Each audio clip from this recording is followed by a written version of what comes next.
پیش مولا رفتیم، پولی کلان گفت و گفت 40 روز چیله میشینیم، ما این شرایط رو نداریم، بابا جون چیکار کنیم؟ یک مصلحت دید. اصلا برای رقیه خوندن، برای جین برآوردن چیله شیشتن یگان حاجت نداره، ضرورت نداره. اصلا چیله نشستن خودش در اسلام نیست. وقتی که اسلام غلبه کرد، اسلام پیروز شد، پیامبر صلی الله علیه و سلم دیگر به غار مثلا حرا نمیرفت، در اوجت گوشه‌نشینی نمیکرد. در اسلام چیله نشینی که مثلا پیشتر میگفتن امروزه فقط اعتکاف است. در ماه شریف رمضان، دهه اخیر ماه شریف رمضان، پیامبر صلی الله علیه و سلم در مسجد اعتکاف میستودن.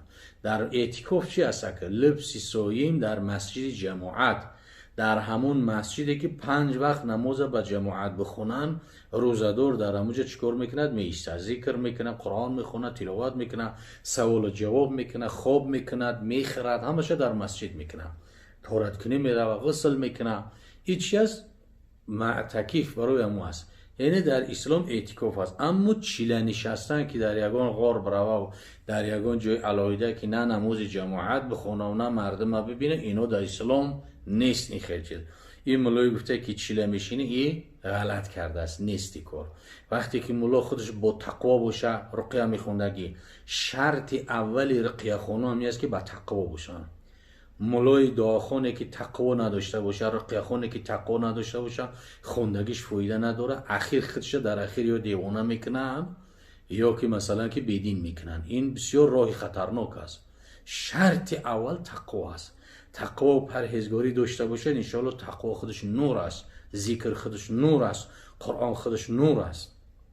خب 40 روز چیله، این شرایط که نداره چیله نشینه، فقط رقیه شو بخونه.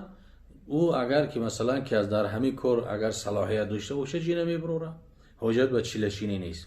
فقط باید که پرهیزگار باشه، حلال بخوره، حلال گفتار باشه، حلال رفتار باشه. خب دیگر گفته السلام علیکم داملوی شیرینیز خان، پدری من 3 ماه پیش از دنیا گذشته است، اما من میخوام در عید قربان قربانی کنم و ارواحش بخشم. بعضی انسان ها میگوین که پیش از عید قربان باید سفید پوشونی کنم. این چی رسم از سفید پوشونی؟ یکم باری کلمه را من میشنوم. در ملکای ما، در طرفای ما خیلی گپ نیست. سفید پوشونی گفتگی گپ نیست.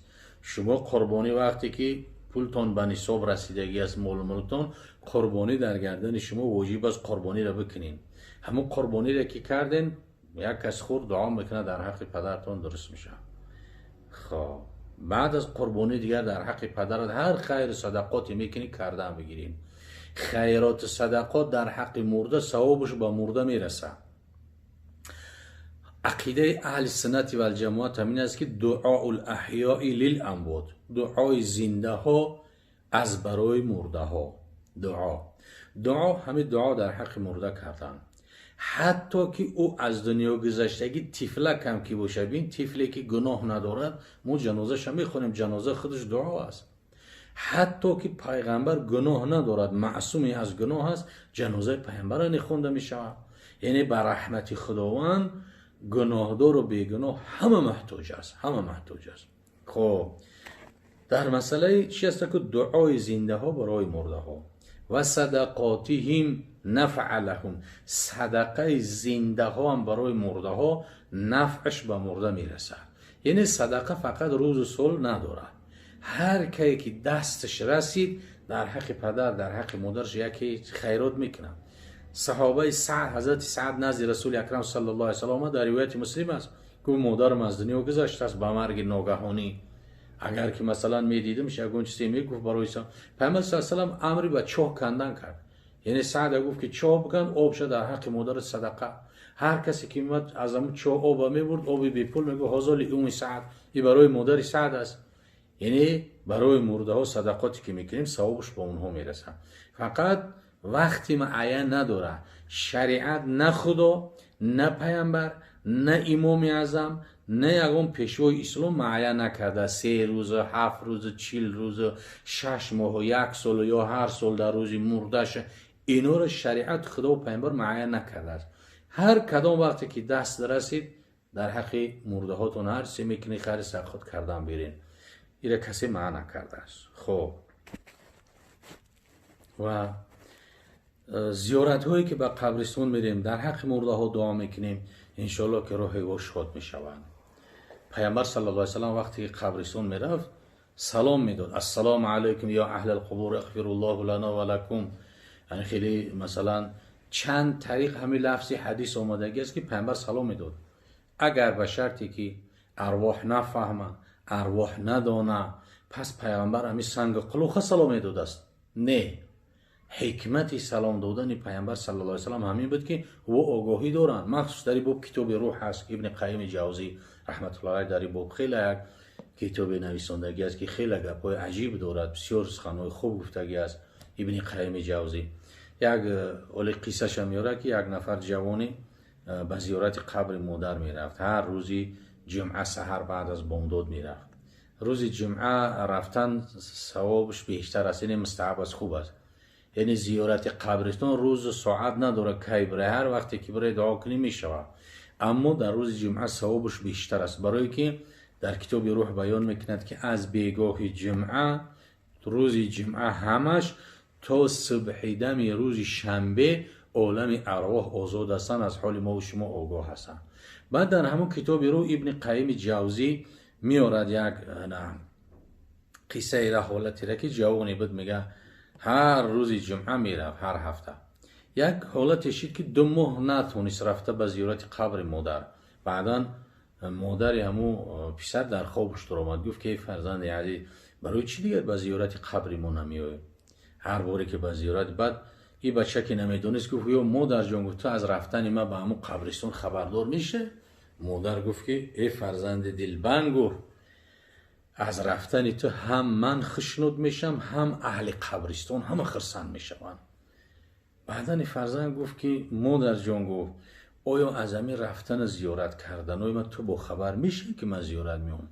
بعدن میگه مادر گفت که ای فرزند، گفت همون کپری که تو با بالاش میگذری به قبرستان میای، هر روزه با بالای همون قبرستان 1000 نفر آدم شهر رفته او میکنن، 1000 نفر. و همون سحری که تو با بالای کپری قدم زده به زیارت یا میای، روحی ما میگه با پیشوازی تو میبروید، شلفه آوازی پایت را از بین 1000 نفر آدمو فرق میکند و پیشوازی تو میبرد. روحی ما از بین 1000 نفر با بالای کپریک میرفتگی ها، شلفه آوازی پایت را روحی ما حس میکنه و با پیشواز میبروید. بعدا فرزند با پرسید که مادر جان، گفت میلش، گفت با آمدن من تو خشنود میشه، خرسند میشه، در حق دعا میکنم. اهل قبرستان برای چی خرسند میشن با آمدن من؟ مادر گفت که فرزند عزیز، گفت به خاطر که تو در قبرستان 2 بار دعا میکنی، یک بار دعا در حق من میکنی و یک بار دیگه دعا در حق مؤمن و مؤمنات، مسلم و مسلمات. در حق او هم که دعا میکنی، اونا هم با آمدن تو خشنود میشوند. یعنی هر کسی که به قبرستان میرود دعا در حق میت میکنه، اهل قبرستان خشنود میشوند. پیامبر صلی الله علیه و سلم به زیارت قبرستان میرفت، به زیارت قبر عمکش حمزه میرفت، در حقشون دعا میکرد. خب انا اکنون اولی عادت در مردم ما و شما کوهستان همین است که مثلا یک کسی هم که بردیم به خانه قبر گذاشتیم 2 بار دعا میکنیم، یک بار در حق همون میت دعا میکنیم، یک بار دیگه در حق همه اهل قبرستان. خب دیگر سوال داده است: السلام علیکم و رحمت الله و برکاته. دوملای عزیز، ما دانشجویان شهری چین خیتای، ما از مغازین گوشت مرغ رو میخوریم. با بالای پکت به زبان عربی حلال نوشته شده است، اما فروشنده مسلمان نیست. ما بسیار میخوریم، اما چند نفر دانشجویان به ما گفتن درست نیست، حرام است گوشت مرغ مغازین. التماس برای ما فهمونید. ما در شبهه افتادیم چی کار کنیم؟ اگر با کارتشکا خوردن میشود؟ خب این مسئله را چندین بار جوابها شد، 1000 بار قریب گفتگی هستیم. همونایی که پیچت حلال دارن از دولت اسلامی هستن، خوردنشون رخصته، اگر به شرطی که پیچت نادرست باشد اون آدم در نزد خدا جواب میدن. خب از مثلا که این مملکت های مسلمانی باشه و پیچت حلال نویزیم، یا که ذبیح بی طریق اسلام نوشتگیه، یا که نوشتگیه پیچت حلال. اکی امروز در تمام کره زمین، امریکا و خیتوی هر کجا باشه مسلمان ها هستن. شما از اونجا مسلمان ها اویغارو در اونجا مسلمان هستن یا بعضی جوشت خیتویی های مسلمان هم هستن. اگر دکان و مگزین های باشه که در اونجا گوشت گاو و گوسپند یا مرغ میفروشن، شما از مسلمان ها خرید کنین بخرین، از مسلمان ها خرید کنین مثلا که بخرین. یکی در ضرورت درسته، اما او برادرایی که نمیخرن پیچتی حلال هم داشته باشن، این تقوای و خشوع به حال اونو، خشوع به حال او برادری که تقوا میکنه، پرهیز میکنه. تقوا و پرهیز در درجه اوله.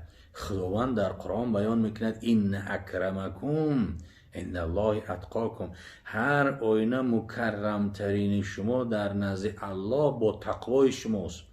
در نزد خدا مکرم ترین شما، خدا نگفت اعلم شما، نگفت دانای شما، نگفت که این اکرمکم عند الله در نزد پروردگار مکرم ترین شما عالم شما، نگفت. عالم هم دنیا داره، عالم فاسق، عالم جاهل، عالمی هسته که مثلا که بر مقابل اسلام کار میکنه. شیطان هم علم داشت، عالم بود، لیکن تقوا نداشت. برای خداوند عالم شما نگفت، گفت که مکرم ترین شما در نزد خدا با تقوای شماست. این اکرمکم عند الله اتقاکم. خوش به حال او برادری که تقوا میکنه نمیخره. مثلا غیری دیگر چیزی برای خوردن، اگر فقط هم را نخره انسان هلاک شوی خیلی نیست. خب تقوا بهتر. خب دیگر السلام علیکم و رحمت الله و برکاته. کی دوملو ما یک گروه جوانان از ازبکستان مخلص شما میباشیم. بعضی وقت نماز رو سری لوج میخونیم، اما ملاها میگوین که سری لوج نخونید مکروه است. پیامبر سری لوج نماز نخونده. از دوملو التماس جواب دهید و در حق ما جوانان ازبکستان دعا کنید. الله نگهبان شما. در این مسئله همین سر پوشوندن و نپوشوندن چندین بار معلومات دادگیه. یعنی دیگر کمی را یکون سوالوی دیگر بیوی نکمی سری برهنه و سری در صاحب معارف القرآن حضرت محمد شفیع، صاحب تفسیر معارف القرآن، همین حضرت مکروهش بیان کردگیه در تحت آیت خذوا زینتکم عند کل مسجد. در نزد هر مسجد رفتن و عبادت کردن شما با زینت برین.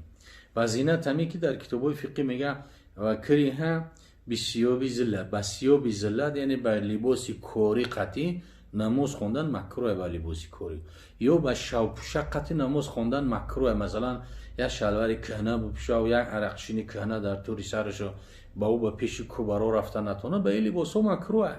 در نماز باید که بهترین لباس بپوشی و پیش یک وزیر یک پوچو اگر دعوتت کنه بهترین لباسات میپوشی، عطر میزنی، خوشبو میکنی، فسان میکنی، قیمتترین لباس میپوشی. وقتی که خالق زمین و آسمان هم خودت و مقابلش میسی دستو پیشی بر در رو، البته باید بهترین لباس بپوشی. در این حالت ها البته که سر پوشاندن آداب است.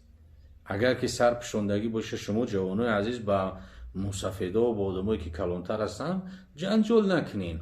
همین یک عرقچینه کم در طور سر تا مونه نماز بخونین، او هم آرام، شما هم آرام. از یک کورا ناآرام میکنی، ختم ناآرام میکنی، هیچ حاجت ضرورت نداره. این یک مسئله نیست که کیروی مثلا کشکش داشته باشه. خب دیگر برادرها سوال کردن در باب قربانی که مثلا آیا از آهو از اسب قربانی کرده می شود یا نه؟